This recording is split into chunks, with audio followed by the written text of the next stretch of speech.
ጤና ይስጥልኝ ኢትዮ ቴሌኮም ተሙነኝ ባኮ መንጃ ፈቃድ ምን ማለቴ ምን ልርዳው? ትናንት የመቶ ብር ካርድ ሞልቼ ሙሉ ተቆረጠብኝ። ከልክ በላይ ጭነው ነው የሚሆን። ብዙ ሰው ጭነው ኑሯል እንዴ? ወይ ደግሞ ጃፊ ጭነው ነው የሚሆነው። ስንት ሜትር ነው ወደ ላይ ወይ ደግሞ ወደ ኋላ? ኧረ አንተ ሰውዬ ከትራፊክነት መንፈሱ ውጣ። እንዲያውም ህግ ተላልፋ ልጽፈዋለሁ። 3000 ነው የምጽፈው። መንጃ ፈቃድህን አምጣ። ኧረ አንተ ሰውዬ ከቀልብ ሁን ተው እንዴ። የመቶ ብር ካርድ ተቆረጠብኝ ስለ 3000 ብር እቀጣለሁ ትላለህ እንዴ? ነው እንዴ? ትራፊክነት እኮ በውስጥ ተጽዕኖ ነው። በዚህ አይነትማ የኔንም ካርድ ቆርጠው ያለ አንተ ነህ ማለት ነው። በቃ ዝም ይበሉ ይመለስልዎታል። አልልም ዝም አልልም። መጀመሪያ ብር ይመልስልኝ። 50 ብር አሁን እልክልሃለሁ። በቃ እንዴ 50ማ የመላኪያ ይቆረጣል። ኧረ እባክህ እንዲያውም 200 አድርገህ ትመልሰዋለህ። ኧረ እባክህ እንኳን 250ውንም አልክም። እስኪ ምን ታመጣለህ? እስካሁን ያወራነውን በሙሉ ሪከርድ አድርጌዋለሁ። ከስሼ ብሬንም ትመልሳለህ፣ ከስራም አባርርሃለሁ። ሪከርድ በቃ 100 እመልሳለሁ። እሺ 250 ታደርገዋለህ። ኧረ እባክህ ድጋሜ ብትከራከሪ 300 ነው የማደርገው። ኧረ በቃ 250 አስገባልሃለሁ። እንዲያውም ሐሳቤን ቀይሬያለሁ። 1000 ብር ታደርገዋለህ። አንተ ትቀልዳለህ እንዴ? ከየት ይመጣል? ትራፊክ አይደለህ? ሹፌሮች እንዴት አማራቸው እንደነበር ረሳኸው እንዴ? እና እሱ እኮ አልፏል። ምንም አላለፈም። ሹፌር መቀፈል በለመደ እጅ አይደል እንዴ እኔንስ የቀፈልከኝ? ኧረ እንደሱ አይደለም፣ በስህተት ነው።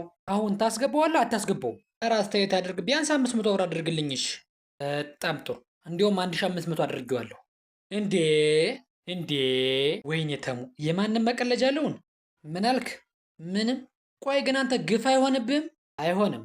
ከአንተ አንጻር ሲታይ እኮ ምንም ነው። እኔ ምን አደረግኩ? ትራፊክ እያለ ቢያንስ አንድ ሹፌር ስንት ተቃጣ ነበር?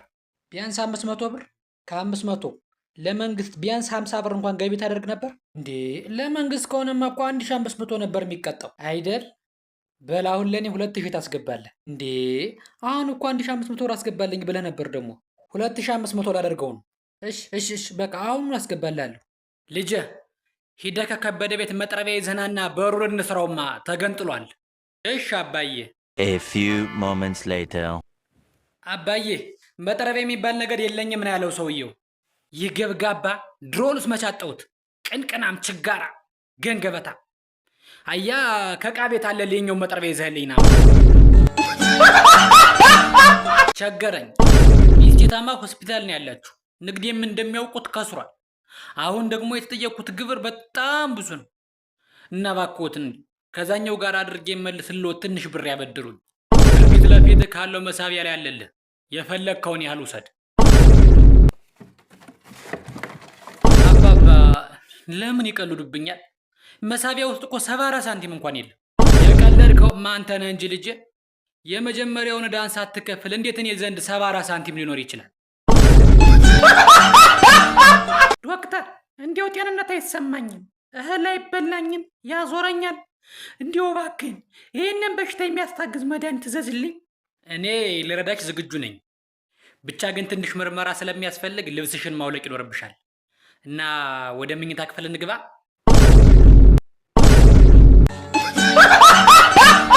የቤተ ክርስቲያኑ መንገድ ቤት ነው ወንድሜ። ቀጥታ እንደወጣ የምታገኘው መንገድ ይወስዳል። አይ እሱማ ይዘቀዝቀኛል። እንግዲህ ከዘቀዘቀማ ጨርቀን አውልቀተን ተራሰዋ። አንተ እግር ላይ የነበረው ቡግኝ ጠፋልህ እንዴ? አዎ። አረ እንዴው እንደጠፋልህ ይቅር። እውነትህን ነው፣ እንዳፍህ አያርግብኝ። ጽኑ አማር የገባውን ጠይቅ። አንተን እኮ ግን እበልጥሃለሁ እኮ። አንተ በየትኛው ትምህርት በምን በብዙ ነገር እበልጥሃለሁ። እስኪ አሁን ጥያቄ ልጠይቅህ። እሺ የፈለግከውን ጠይቀኝ። እሺ ፀሐይ ስንት ገር አላት? እንዴ እኔ ደግሞ የትምህርት መስሎኝ።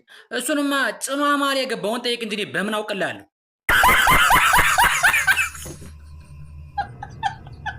ወታደር አይኮንንም። አሎ ሟች አማካሪ። በትክክል ጌታዬ፣ ምን ልታዘዝ?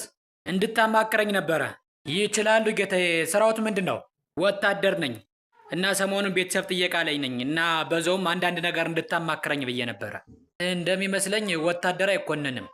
ምክንያቱም ለእናት ሀገሩ መስዋዕት ነው የሚሆነው። ሰማዕትነትን ተቀብሎ ነው የሚሞተው።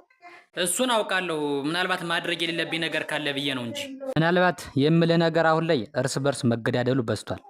ወታደር አሁን ላይ የሚጠብቀውን የሚሞትለትን ህዝብ እየገደለ ነው። አሁን ላይ ወታደር ሲያዩ ይጠብቀኛል ሳይሆን ይገለኛል ብሎ ነው የሚፈራ። ምናልባት ከእንደዚህ አይነቱ ርካሽ ተግባር ብቻ እንድትቆጠብ እመክራለሁ። እርስ በርስ ተላለቅን። ድሮ ከኤርትራ፣ አሁን ከቅርብ ጊዜ በፊት በትግራይ፣ በአሁኑ ደግሞ በአማራ ክልል። ከዚህ ሁሉ የምትገድለው ጠላት፣ የምታሸንፈው ነገር የለም። በቃ ዝም ብሎ እርስ በርስ መገዳደል፣ መገነጣጠል ብቻ። እስኪ ከኤርትራው፣ ከትግራዩ፣ ከአማራው ምን አተረፍን? ኢኮኖሚካሊም ፖለቲካሊም መውደቅ፣ መላሸቅ ብቻ። ከእንደዚህ አይነቱ ጠላትነት ሳይሆን ዳር ድንበርህን አስከብረህ ለእናት ሀገርህ ለአረንጓዴ ቢጫ ቀዩ ባንዲራ ብቻ ሞት ባይ ነኝ።